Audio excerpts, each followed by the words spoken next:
So, it's time we talk about the most controversial wrestler of the 2017s, and virtually for the last several years, Roman Reigns, the big dog. Okay,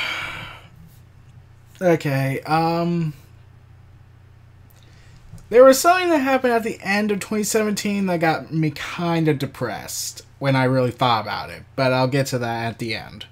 But I will be planting hints of what I'm talking about.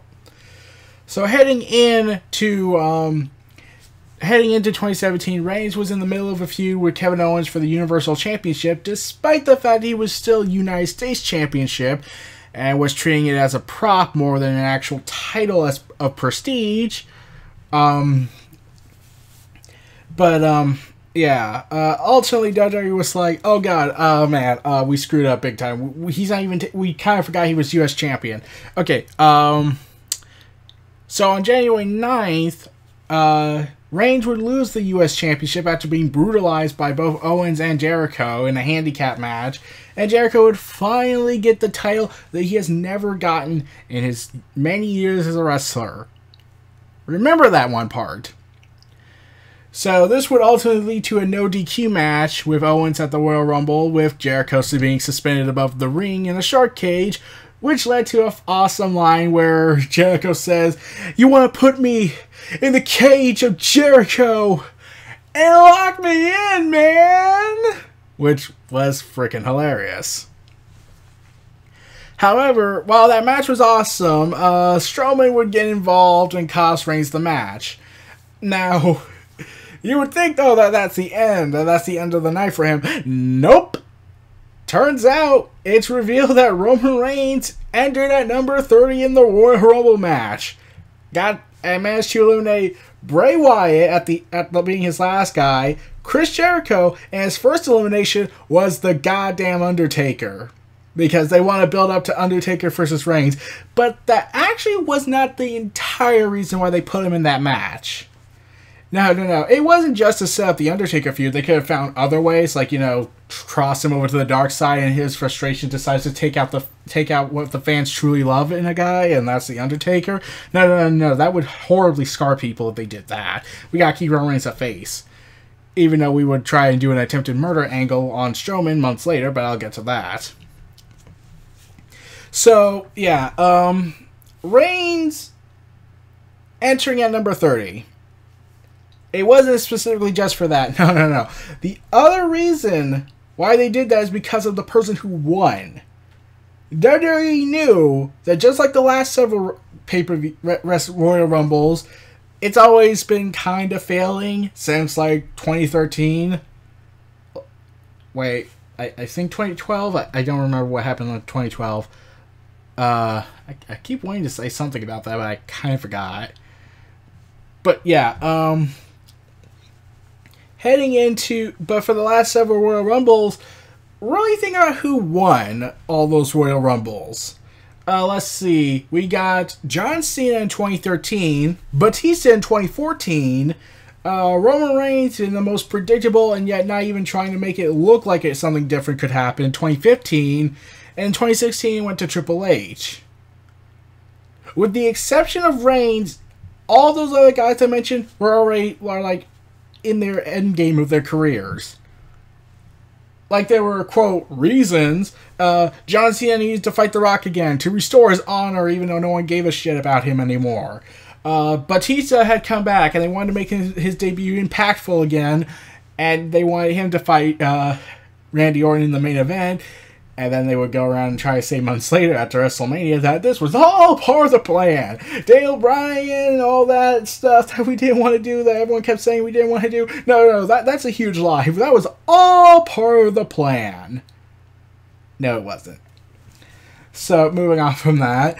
And then when Roman Reigns won, everyone wanted Daniel Bryan to win, but I was strictly against that. But I also felt like Roman Reigns needed to actually prove that he can hang with the big boys. However, they didn't do that so well and failed miserably. Like, I even advocated that maybe you can have Daniel Bryan and Roman Reigns be fighting one-on-one in the beginning of be number 1 and 2 in the Royal Rumble and make it all the way to the finals. That would have been great. that didn't happen, unfortunately, and they instead went with Bryan gets eliminated, Reigns comes out next as a major fuck you to the fans. In Philadelphia, no less. Where ECW was born. Yeah. And then 2016, the only reason that match happened was because they needed to put Triple H in the title contention, even though there's like 3 different ways they could have done this. Like, I don't know, Triple H winning the Royal Rumble, Reigns fighting Brock Lesnar, and then we get the main event there at WrestleMania. They could have just done that, but no, they couldn't do that for some reason. So, yeah, and moving on from that. So, this also got really concerning regarding 2017, and WWE knew they put, since they were going to let Randy Orton win that show, they thought, okay, we got to find a way to direct the anger of Orton winning out of it. So they said, okay, get Roman to do it. Yeah, Roman Reigns takes our fall. Instead of, actually, just let Bray Wyatt win. That would have given him a much more better of a chance to win the WrestleMania match he was supposed to have and actually be given the title, as opposed to what we got that led to his spiral downfall in the worst year he ever had in his career, which I'm still saying is. Yeah, so that's the other reason why Roman Reigns was put in that match. Randy Orton was just to make look good because they know that Reigns is hated, and they knew if they could put him in that match, the hate that Randy Orton would have gotten from winning the Royal Rumble would have just went to Roman Reigns because he dare shows up at number 30. So, and that always confused me, be like, okay, they've never done this in WWE on the TV shows, but I'm pretty certain fans in the video games have done this, where they put a champion on in the Royal Rumble match, or a champion that would lose at the Royal Rumble match, and they would let them have another opportunity. So really, I don't see the big deal on that. But this confirmed that, yeah, we know Reigns is hated. We're still not doing it. And this would lead to his big feud with Braun Strowman afterwards, where Strowman basically is trying to murder him left and right, and sadly, Reigns would be the first guy to beat him at Fastlane clean without any excuses, and be the first guy to pin him, because, fuck that. Fuck anything logical to do. Like, they couldn't have Undertaker show up for the one night that should have been required and cost Reigns the match, even though, since Undertaker does have a legitimate gripe against Reigns, since Reigns, for the last several weeks before Fastlane, was saying that this is his yard now, so he should get what he wants. Yeah. So, afterwards, Reigns was now called out by Strowman, but instead was answered by The Undertaker, who, after Strowman left the ring, Reigns came out and disrespectfully said, well, he said, with all due respect, this is my yard now. Or, this is just my yard. And Undertaker responds with a chokeslam. This, in the same week, leads to a match between Undertaker and Reigns at WrestleMania, and I was like, so are they going to add Strowman in, since during the build-up we got moments where Reigns should have done a heel thing, and then he fought Strowman again when Undertaker chokeslammed him, so shouldn't Strowman have a gripe against Undertaker now, according to the logic? But they didn't do that, which was disappointing. And then I was like, okay, Reigns is good at this match. Reigns is good at matches. He's really been delivering great matches, even though there are some fans that don't want to admit that. And plus, he's not Brock Lesnar in terms of stiff style, so I thought maybe Undertaker will be alright. Maybe Undertaker can prosper from this and not really, get crippled. And then a report came out that they said that WWE wants to make this the main event. I must stress, WrestleMania's main event would be Undertaker versus Reigns, who has been in 3 consecutive main events of WrestleMania, starting with Lesnar, then it was given Triple H, and then was now given The Undertaker. And sure enough, He got the main event. And then the particular moment was when the announcer said that this was a no disqualification match. And I was like, why? They never announced that during the Raw, during any of the show, or before that. So, why is this match a no holds barred now? Oh, wait, Vince still has his fetish to try and kill Undertaker secretly because Hell in a Cell didn't do the job for him. And Undertaker would ultimately lose to Roman Reigns, marking Undertaker's final, for now, match.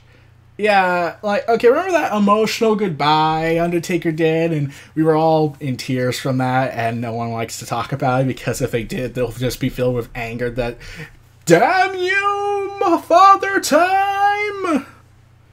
And also injuries! But here's the thing, even though Undertaker looks like, yeah, it's over, I just did all this, can we now call it a career? And here's the thing,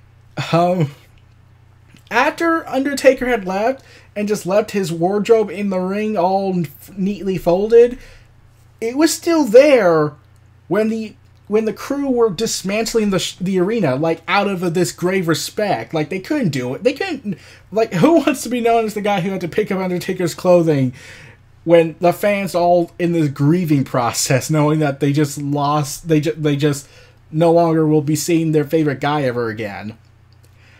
Well, as much of emotional that was, that's going to be ruined, apparently. Like, despite the fact Undertaker is in need of a hip replacement surgery, and there's been no confirmation if he's taken it yet, but they're going to have him come back on Raw 25th anniversary episode. Okay, and then apparently it's being said that if they can get Undertaker, if they convince Undertaker for WrestleMania, again, even though, like I said, we just had this emotional ending that really should have just stopped here, they want him to fight Braun Strowman. And if they can't get Strowman, they have John Cena to do the job in burying Strowman, most likely. And if they can't get him because they want Cena to be in the main event and win the title again, most likely, then Triple H will be the one to take the fall. So really, I just want Triple H to fight Braun Strowman. I do not want Undertaker to wrestle again. He can show up if he wants. He can come to the Hall of Fame induction ceremony. I still refuse to see him wrestle again. Not just because of the emotional farewell, but because his health is more in danger now. Like, the guy's going to, like, from the last time we heard, he's about to do hip replacement surgery after WrestleMania. However, now we move on from that. We'll see where that goes. The next night on Raw, Reigns opened up the show when the fans were just seeing Undertaker's goodbye video again, and then we get this 5-minute chant of Undertaker, Undertaker, Undertaker, Undertaker, and that was awesome. But then the cheers were starting to disintegrate. It wasn't a unanimous Undertaker chant. It was starting to go from Undertaker, Roman sucks, Undertaker, Roman sucks. And yeah, I've already talked about that angle. And once again, I will still say that crowd really disappointed me that night because Vince McMahon was on the show. You had the chance, the balls, to go ahead and tell him, you're too old. Go away. Go. Like, they had the chance to tell Vince, yeah, we don't want you in charge anymore. Get out of here. But no, they instead cheer for Vince because, you know, Reigns has the same influence as John Cena does, even though he clearly doesn't yet. That might change in a couple of years, but that's a different matter. If Reigns even wants to stay in WWE when 2018 is all said and done. Like I said, I'm hinting at something. So Reigns is out there being all arrogant and whatnot, wanting to talk, but fans just silence him. And then I finally realized what he was saying. He stretched out his hand and rubbed his palms together, saying, "I have you in the palm of my hands." And I was like, just make this guy a heel. Just don't let him wear the Shield wardrobe he wears. Just get him out there with a suit, hold the microphone, and just let the chants of hate grow. Like, Vicky Guerrero got this right. They got this right with Vicky Guerrero, and she wasn't even a wrestler. They even got Eva Marie down right eventually, but they still got her right. And yet Vince is like, la la la la la, hear no evil, see no evil, think of the children, the politically correct children. And around this time, it was being said that Reigns had the most sold merchandise on WWE.com. And I was like, he's the most sold merchandise guy? But then it came out that, yeah, that is a huge borderline lie. Oh, they say he's the... They never say he was the definitive top seller of merchandise. No. They said he was the top full-time merchandise seller. Yeah, Vince was so desperate to make it look like people love Reigns that they cut out the part-timers like Brock Lesnar, like Goldberg, and they managed to somehow cut down James Ellsworth's sales since he was out selling those two as well at once upon a time. And then they cut out John Cena, just put Roman Reigns' name at the top and said, see, he's the top seller. Ignore these part-timers, even though they're selling more than him in merchandise sales. But ignore these. Roman Reigns is the only full-time definitive guy. So, yeah, Reigns, at best, is at number 4. So I hope no one believed that. And Delexman pointed out that he didn't see a single person wear a Roman Reigns shirt, and I'm really glad no one did, because I'm pretty sure they would have been horribly mutilated by the fans at that time. Especially if this was in a more violent city that really loved The Undertaker. And probably if they go to Texas, and that's where Undertaker was raised at. And I'm pretty sure that would have led to a riot of massive proportions. Yeah. And Reigns let this hatred grow for 10 minutes. He just stood around like a smug jackass, occasionally walking around for 10 minutes. And then Reigns just stops, finally spoke and said, "This is my yard now," and walked out. And I was like, okay, they had to know this was a heel turn. At this point, turn him heel. This is what should have happened. They should have done... That was absolutely perfect. That was possibly his best promo yet. But I was thinking, like, they should turn him heel now. Like, there's no coming back from this. Unless, you know, they somehow humanize him. But even then, fans would probably want him shot on sight. Since there were some people actually wishing for that when this event happened. Where Strowman viciously attacks Roman Reigns and tries to murder him like 3 times in the next 5 minutes. And... then this would lead to fans saying like, "Thank you, Strowman," and then a commenter, which I pointed out in our previous video about Strowman's 2017, said that someone wished that Reigns this user had wished Reigns had tragically died in that ambulance, even though it's all scripted. And then they went even further with the whole "let's be insensitive assholes who don't like the fact that there's a guy doing his job." Yeah, they also wished his daughter was shot. Yeah.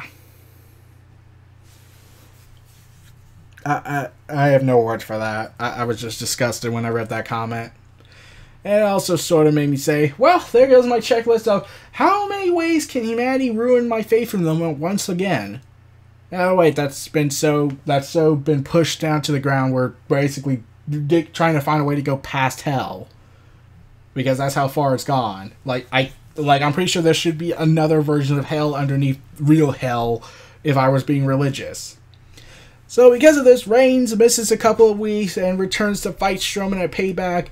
Was defeated clean. Yeah, here's the thing about that. You'll notice something I'm going with regarding Reigns following WrestleMania Until No Mercy. So yeah, Reigns loses at Payback and subsequently gets further pounded by steel steps, and he's coughing up blood, much to the fans' bloodthirsty delight. And then they had him on Raw Talk. I saw a couple of minutes of Raw Talk. Okay, when they were trying to make him try and leave under his own power, and he just kept going down, and doctors were trying to help him, I was thinking, like, you know, WWE couldn't be more obviously what they were trying to do if they had put sad music playing. Yeah, it was so freaking obvious they were trying to make us feel sympathetic, but that isn't working. I'm like, you just had him beat The Undertaker at WrestleMania and presumably retired him. Now you want to say, feel bad for him. He has a family. And I'm like, that doesn't work. Like, that doesn't work for people. I'm like, they don't directly correlate to the storyline, so that doesn't work. Like, the only time the family was ever mentioned, or at least his daughter, was when Bray Wyatt was hinting that he might kidnap her, which unfortunately was never planned because that would have been too dark for WWE, apparently. Even though they just did, like, 3 attempted murder segments a few weeks ago, and tried to do another murder segment after Payback with the whole Reigns being crushed by the ambulance door and Strowman trying to charge at him. Failed miserably, however, I think that is what led to the shattered elbow. So Reigns had to write him out of the story, write Strowman out for a while, because of the legitimate elbow surgery. However, Reigns afterwards had set his sights back on the newly Universal Champion, Brock Lesnar, which led to Kurt Angle scheduling a #1 Contenders Fatal 5-Way Extreme Rules match between him, Bray Wyatt, Samoa Joe, Finn Balor, and Seth Rollins. Reigns once again failed to win, and not surprisingly, he didn't take the fall. And so also before that, he beat Finn Balor, which I'm still questioning why. And then, once again, Reigns tries to challenge whoever would be the Universal Champion at Great Balls of Fire to a match at SummerSlam. And then during a match with Samoa Joe, Strowman returned, obviously pissed off, and then challenged him to an ambulance match after beating the living hell out of him at Great Balls of Fire. Reigns would lose that match again to Strowman clean. However, Strowman miscalculated one thing. He is not Roman Reigns, therefore he's not going to be made strong what happens next. Reigns decides to attack Strowman, locked him in the ambulance, and then drove it backwards into a production truck. Yeah, Reigns tried to attempt murder. And fans and critics were condemning Reigns for that. And I'm thinking to myself, okay, one, you wanted Reigns to do something like that. Get cheered when he beat the hell out of Triple H, and you could make the argument he was trying to murder him then. And he beat up Vince McMahon, who's 70 years old. Though, of course, no one cares about that because it's Vince McMahon.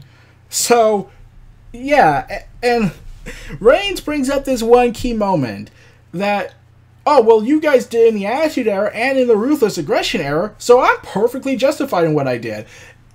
But, like, once again, I think I mentioned this in the Braun Strowman video, but just because they did it back then didn't mean they did not get any repercussions for it. Like, I mentioned this, The Rock, Stone Cold had tried to kill Triple H. He gets arrested by police and is left gone for the night, at least until SmackDown that same week. Let's see, Stone Cold attempts to get revenge when he was run over and succeeds at first, and then ultimately Triple H will win that feud, but at least he got his revenge and then tried to murder Triple H. However, Triple H gets revenge as well, so it's a back and forth trying to up-one each other on Murder Fest. And, yeah, John Cena would get his comeuppance when he tried to murder Edge on 2 separate occasions for mostly assaulting his dad, which has now become a cliche, which is sad. Let's see. Didn't Edge kidnap a guy, Paul Bearer to be exact, trick Kane to push him off something, causing him to collapse onto the floor, and Edge just shrugged it off like, I warned you, man. And I'm like, so let's see if I get this straight. It's perfectly alright if Edge, if all these other guys, here's the thing, I didn't say this, but let's be honest. What if Bryan, regardless if that's even in his character in storyline, did that to somebody? Would anyone really have booed that or hated that? They would have just said, it's Bryan! Praise Bryan! He's from the Indies! Even though it makes no character sense. So, yeah, imagine if Bryan did that to Triple H. I don't think people would have complained, most likely. So, yeah. So, Reigns goes ahead, fights Samoa Joe again. However, the match ends in no contest, as it was now said that it was going to be Strowman, Joe, Reigns, and Lesnar for the Universal Championship. And I was thinking, like, oh, okay, I don't know about Strowman, but Samoa Joe looks like he's going to take the fall. Surprisingly, that didn't happen. Reigns took the fall. And I was like, wait, did he do something to get suspended again? And he's going to be like on a 3-week punishment at best and then just move on? Yeah. So, yeah, that was a confusing moment. Though, everyone was perfectly alright with that because, hey, it's Reigns! He loses clean. At least I was alright with that. I just thought it was confusing, like there's usually a reason for that, and then people kept pointing out, oh, it's because they want to build up Reigns versus Lesnar for WrestleMania, and I'm like, okay, that I get, but at the same time, they couldn't found, like, they clearly are not going to address this again, since WWE likes to have short-term memory loss, and also think we're dumb, so clearly they're not going to reference this anytime soon. They'll probably reference 2015's match, because how it ended in no contest, but I don't know if they'll ever mention all the other matches Reigns had involvement with Lesnar, unless it suits their needs, and did not have Reigns lose. So then, ultimately, Reigns would enter a feud with John Cena and cut a bunch of intense promos with Cena. Cena mostly dominating throughout the most part. Though, here's the thing, Reigns only references 2 things throughout this feud. Cena's backstage politics and Alex Riley, which was pretty awesome. John Cena, let's see what he mentions. How Vince is trying to make him a corporate, a controlled version of Cena, a more bootleg version of Cena, which is, yeah. And then, let's see, they referenced his drug test failing, which I still am skeptical about, because they never confirmed what the drug was, or if he was really taking it, or they just found traces of it. Let's see, they also mentioned how he seems conceited and being very vigorously protected overly too much. And, okay, except for the drug test thing, that's everything Cena's done. He's been protected and coddled by Vince, and also, he has buried people, and, I must stress, he's also been protected a lot. Reigns, however, is not one to do well on the microphone, especially if they were told shoot from the hip, even though Vince is scripting Reigns. Yeah, and like, a lot of people debate, because that first promo Reigns cut with Cena, everyone debates to this day that the whole "this is my yard now" promo, or the whole backstage politics promo, they keep debating which one was better, and honestly, I like the "this is my yard" promo, because there was no hypocrisy involved. Like, everything Cena said was, Reigns, if he was given full reigns to, sorry for that horrible pun, to go all out on the microphone and expose Cena and call him a damn right hypocrite, which he eventually would do, except Cena isn't there to react. So basically, kind of dumbs it down a little bit.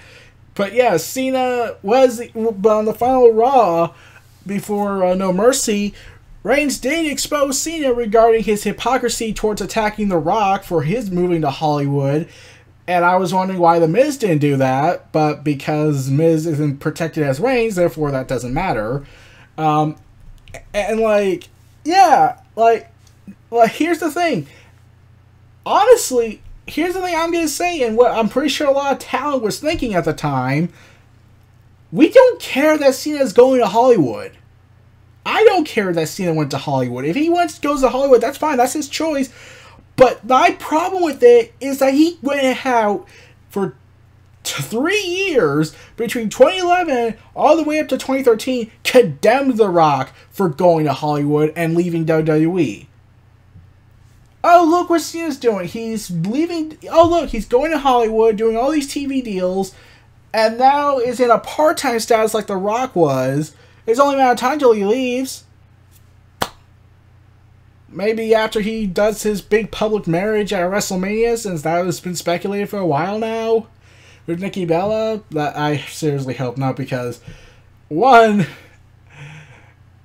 oh god, like, I'm not saying they shouldn't get married. I'm not saying that. I'm just like, come on, like, I don't know how people felt when they did the Randy Savage and Miss Elizabeth wedding at a pay-per-view.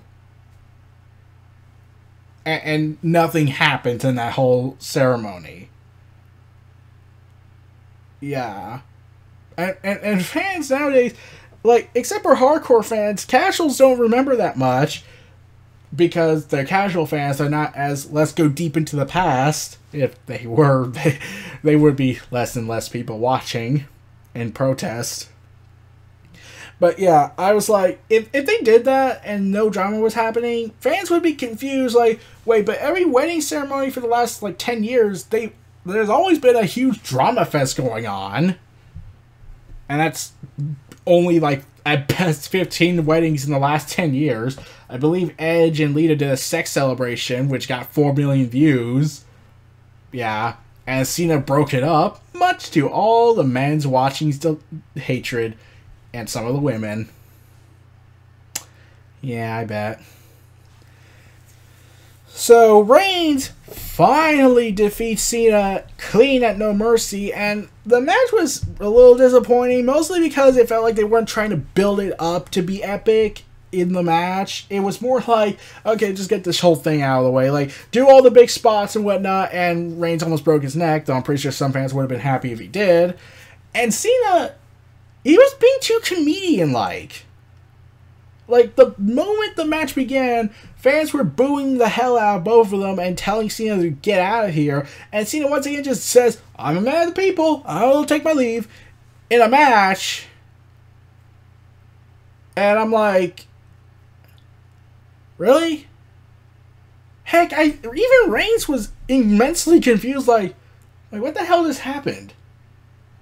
And then just realized, you know what, fuck it. I'm just going to do what I should be doing and kick his ass.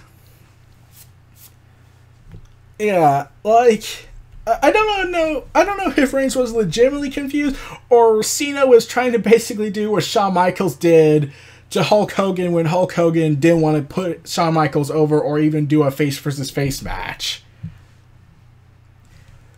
And it's like, Cena, but except Cena just doesn't want to put, you know who, Roman Reigns over, because he's doing this begrudgingly, but he's gonna try and make Reigns look like a fool nonetheless, and then do this awesome celebration of, oh, I'm passing the torch, even though let's see, how many people raised his arm or shaked his hand?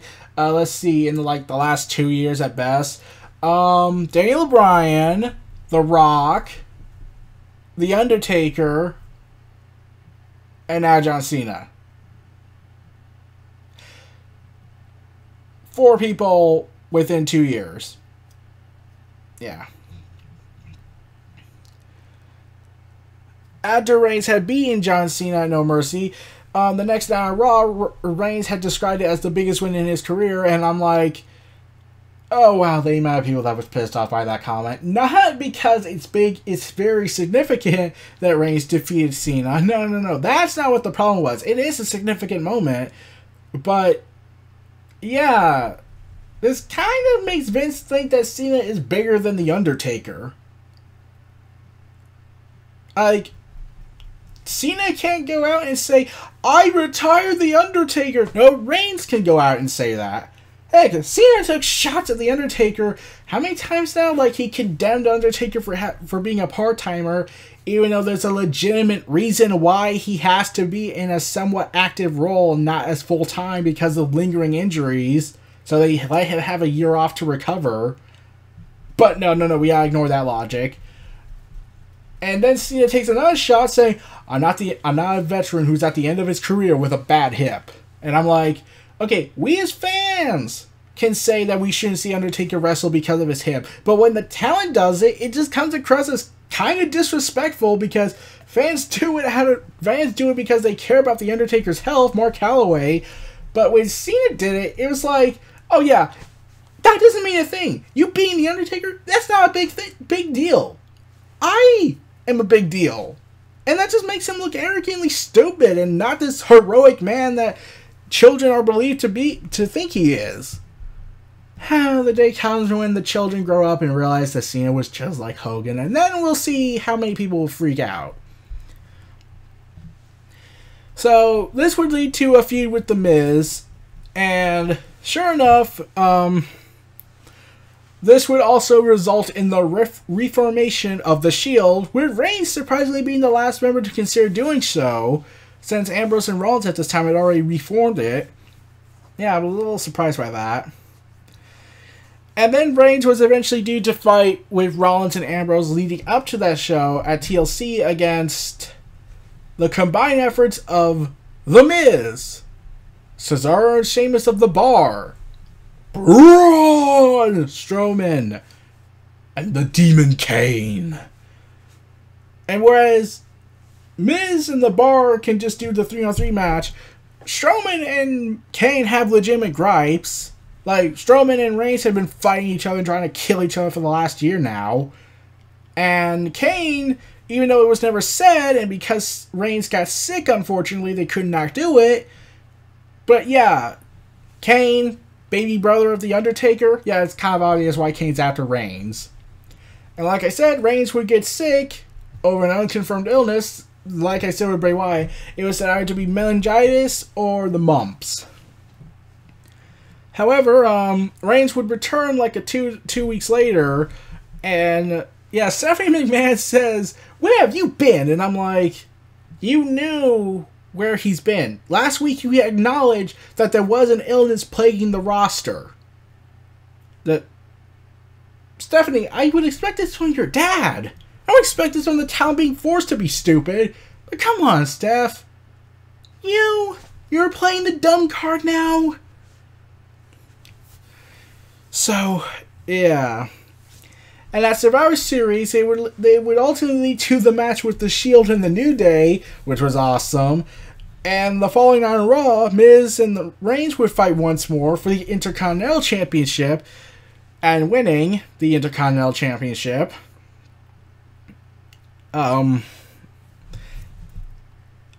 Thus becoming the 28th Triple Crown and 17 Grand Slam champion, the second member of the Shield after Ambrose to achieve the Grand Slam. Surprisingly, he wasn't the first. And following his title win, Reigns had said he was planning to do open challenges like John Cena did on a regular basis, and he would have great matches with Elias, Jason Jordan, and Cesaro. And Samoa Joe, albeit he lost the match and would ultimately get disqualified, but still keep the title and try to murder Samoa Joe because he tried to basically end Ambrose's career, which I'll get to Ambrose at a later date. I'm probably going to talk about the next guy. Might not be Ambrose, but I'll give you a hint at the end of the video who it is. Now, the Grand Slam and Triple Crown Championship. Okay, that's pretty much it for Reigns' 2017. I skimmed it over a lot, certain moments, because, well, since most of his year was spent focusing on Strowman, yeah, and since I've talked about Strowman in extensive detail and subsequently Reigns, I didn't really need to go into much detail of what happened during his build-ups. But yeah, there is one thing I need to address. Something that Deluxeman talked about in his now popular video, what fans want and what corporate wants regarding Roman Reigns. And yeah, like, the fans want Reigns to cross to the dark side or be humanized. Corporate doesn't want this. But then there was this moment in the video at 2808 that even remember the corporate side, who represents, quote, corporate, says that he would love to see Reigns develop a personality and be allowed to cross the dark side. And yeah, and then he went into this saying this, that the guy who represents the Deluxeman side that represents the fans, that their heart is in the right place, but they couldn't help Roman Reigns at this point. It's too late. And I was like, what did he mean by that? And then he went into this huge detail explaining why it's too late to do this, to turn Reigns heel, to do anything. And sure enough, when he explained it, it was kind of tragic. Like, think about it. Reigns started this big main event push back in June 2014. He was already being put in world title contention in that same month when the Shield disbanded. And really think about this. Following all this, he would go on to defeat Randy Orton. He would go on to defeat Seth Rollins.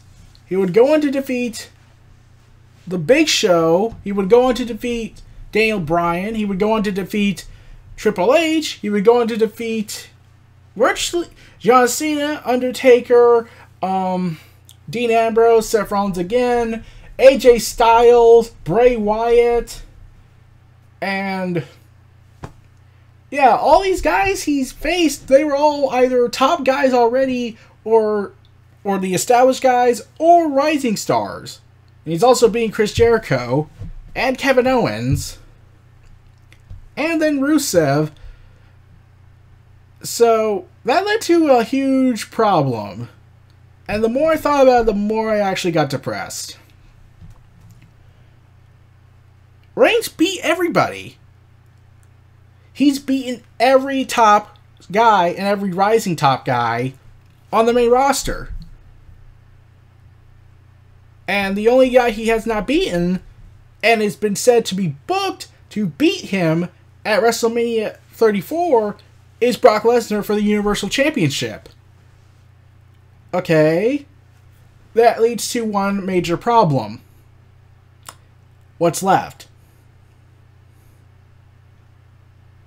Yeah, remember how I said that Reigns began this push in the main event status in the same month the Shield disbanded in 2014? And then he started beating virtually everybody? With the exception of Lesnar? He's beating everybody. He's beat Ambrose, he beat Sheamus, he beat Cesaro, he beat all these guys.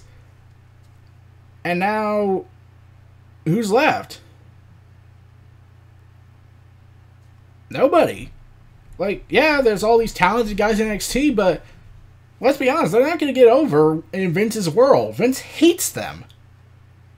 Heck, he kind of might hate Roman Reigns because he's also from NXT. He's just decided to do the opposite extreme that led to this downfall. And here's the thing. He's a Grand Slam champion and a Triple Crown champion. So they can't do that anymore. He basically won every title. He's guaranteed the Universal title. He will win that. And yeah, there's nothing left. There is virtually nothing left after WrestleMania 34. Like, who's he going to fight? Brock Lesnar will be gone after WrestleMania 34 if his contract doesn't get renegotiated, but it seems Lesnar might be out after WrestleMania. Yeah, there's no one left. Every single guy that Reigns has fought, he's beaten them. At least once. He's beaten Samoa Joe finally. He's beaten all these other guys. And all these storylines. And they gave him every single championship. And are going to give him the Universal Championship in 2018 for WrestleMania. There's nothing left. He's won every title. He's won every match. He's won every title. The only time Reigns ever felt human was during his 5-month feud with Bray Wyatt. But they never went forward afterwards. They just made him Super Cena again. So, yeah, and here's the thing. Even if they turned him heel, this leads to another major problem. Who could replace Reigns? Like, okay, you have Ambrose and Rollins, but Rollins just gets a lukewarm reception, occasionally a big pop, but ultimately it's lukewarm because they don't really focus much on him. And Ambrose is incredibly stale, like he was getting a character during his time on SmackDown Live, but then they just regressed him back to being stale. And John Cena is going to Hollywood. AJ Styles is 40 years old. And he probably has like a couple of years left in him at best. So, yeah, there's no one left. Like, yeah, you have Aleister Black, Johnny Gargano, Drew McIntyre. Sort of on that. He's already beaten Drew McIntyre during the 3MB stunt, but I will not count that to an extent.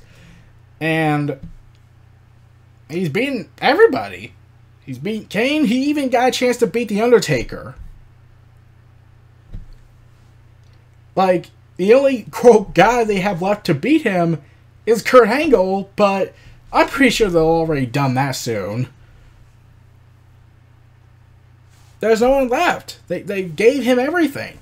And because he's won all these titles, they reduced what could have been 10 years worth of storylines down to 4. From 2014 heading into 2018, they regressed 10 years of storytellings they could have done down to 4. There's nothing left. He's won every title. He's guaranteed the Universal title. And after that, there's no one left. And here's the other problem. Cena. Cena. I can't believe I have to say this. Despite his political activities with the WWE, here's the shocking thing. Cena has never been a Grand Slam champion. He's not a Grand Slam champion. You want to know why? Because throughout his 15-year career and going on, and looks like it's going to continue for another couple of years, unless Hollywood really makes a lucrative deal, like the Transformers Bumblebee spinoff, which I will not watch for the variety of reasons that it's a Michael Bay film. But, yeah. He's done it all. There's nothing left. Cena, he has never won the Intercontinental Championship, and according to the rules of the Grand Slam Championship stuff, you had to have both titles. Cena's never done that. He's never won the Intercontinental Championship. Chris Jericho, he's been in WWE since 1999. It took him until 2017 to win the United States Championship. He's won the tag team titles. He's won the WWE title. He's won the Intercontinental title God knows how many times. But he's never won the U.S. Championship until 2017. And that's just counting his WWE run. He was, let's see, a Cruiserweight champion in WCW. He was television champion in WCW. So if they wanted to count all the WCW runs, that's a different matter. But, yeah, Jericho's won all of them. There's nothing, and Jericho and Cena, Jericho lasted for over 20 years. Cena's been over 10 years, and he still hasn't won the Intercontinental Championship. Reigns, they gave him all the titles, except for all the women's championships and the Cruiserweight Championship, because he's over 205 pounds, unless suddenly he lost a ton of weight within, I don't know, let's see, if at best he would have to lose 60 pounds suddenly, which I don't think could work if he just suddenly dropped all that weight in a short amount of time. And they made him win the Royal Rumble, and within a year, I must add, and they've also made him main event WrestleMania 3 times, one of them with a huge significance.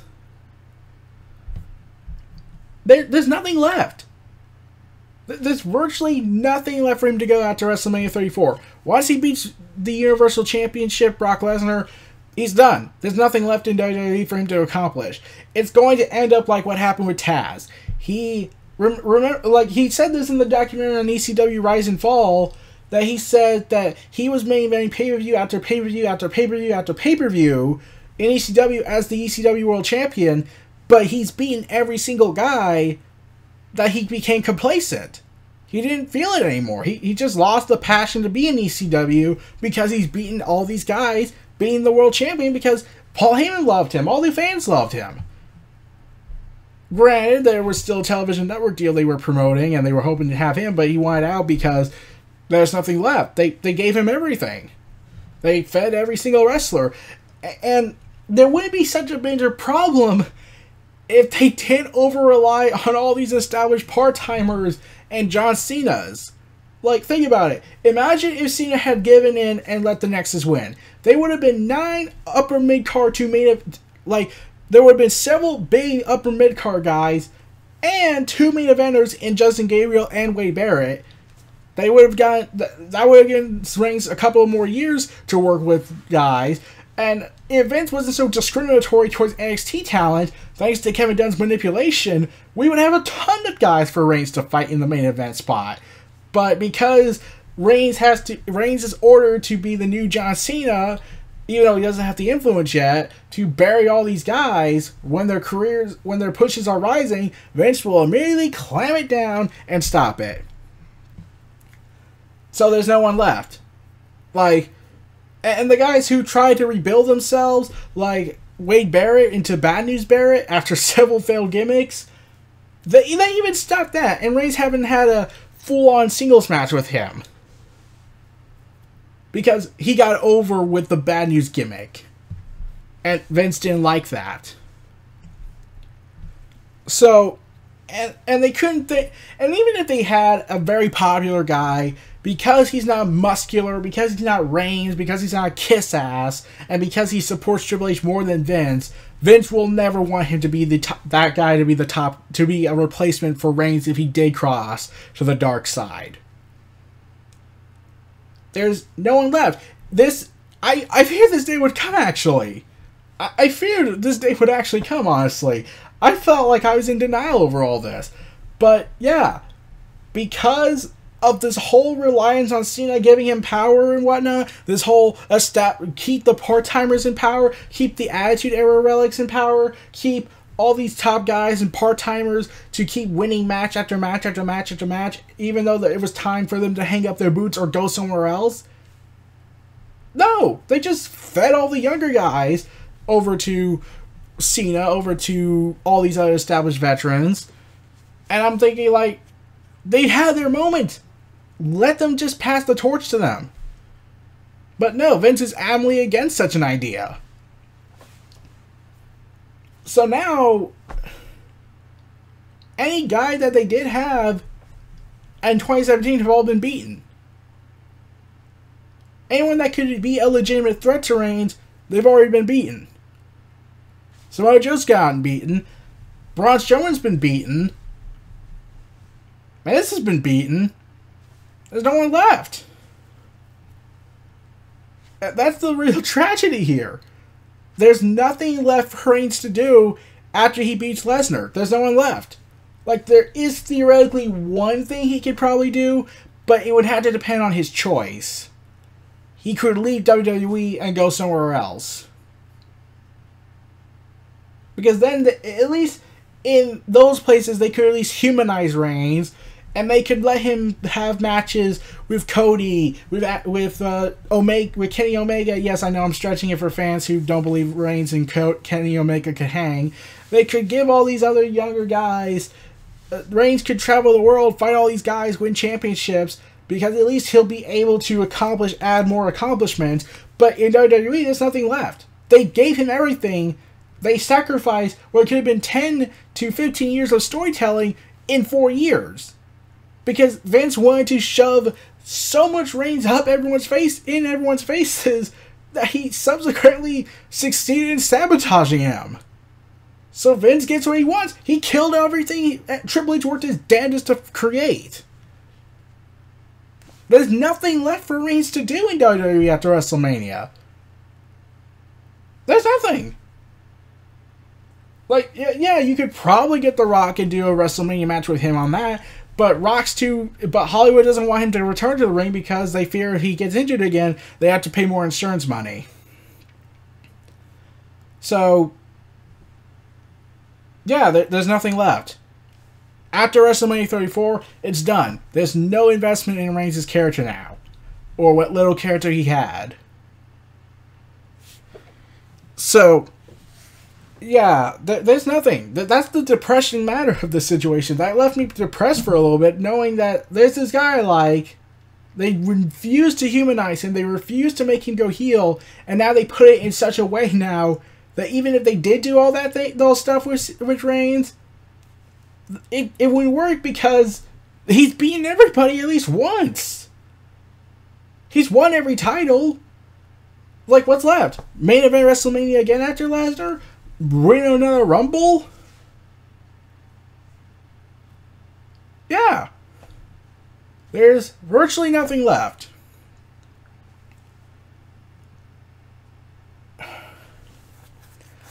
And, yeah, like I said, there's nothing left. He started in WWE in 2010. That was the beginning of his wrestling career. Within several years, he's in the Shield, and then after that, he begins his big main event push as a single star in 2014. Within 3 years, and up to 4 now, he's done everything. He's beaten all the top guys that were remaining who survived Cena's reign of terror, who survived Triple H's reign of terror. But here's the thing, at least Triple H was trying to fix what he's done. But now, no, Cena hasn't even done that. The only guys he's put over are mostly established veterans. Yeah. So, there's... Yeah. There's nothing left. It's done. And that's the most depressing thing I could bring up. Now, after WrestleMania 34, there's virtually nothing keeping me from watching Reigns. There's nothing left. Like, yeah, he'll do good matches as Universal Champion, but out of that, after he drops the title to, if they even want to do that, according to Vince, because he's in love with him in the most platonic way possible. I don't mean in the more disturbing way that fans have pictured it.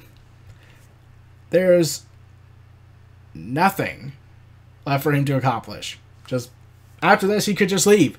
He can drop the title the night after WrestleMania, walk out, ask for his release, go somewhere else, and then he'll be able to stay in the business longer. But if he doesn't want to do that and he stays, there's nothing other than the money. There's nothing else keeping him there. He can just retire now. If at the end of the year, it was reported that he earned $3.1 million from 2017 alone, and he's been giving this main event push since 2014. Add in his big matches in the Shield during the first Shield run, he's set for life. There's nothing left for him to do. So, that's it. It's over. There is nothing left here. After WrestleMania 34, there's nothing left. And that's the real tragedy in all this. So, yeah, way to ruin everything, Vince. Congrats. Your magma opus in pushing a guy, giving him everything, and then damaging 10 years of storylines and compressing it down to 4. You did it. Good job, Vince. Good job. You might have killed a career inadvertently. Or purposely, since you hate NXT guys. So, way to end it on that. So, those were my thoughts on Roman Reigns' 2017. Let's enjoy what's left for Reigns to do while it lasts. And let's ultimately end this with my thought, with this being Neo Reality Entertainment. Feel free to like, comment, subscribe, and donate. Stay tuned for more. And also, I think it's time the fans start to riot and start to burn it down!